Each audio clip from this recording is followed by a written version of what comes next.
वबरकातुहू। आज हम उर्दू में इस्म से मुतालिक सरगर्मी करेंगे।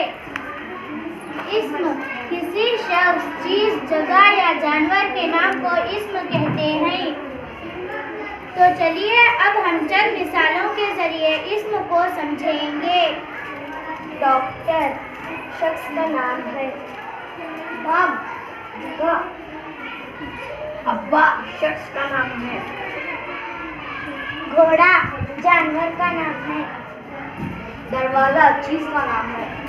उस्ताद शख्स का नाम है। बाजार जगह का नाम है। लकड़ी चीज का नाम है। कुत्ता जानवर का नाम है। स्कूल जगह का नाम है। गाय जानवर का नाम है। कलम चीज का नाम है। कुर्सी चीज का नाम है।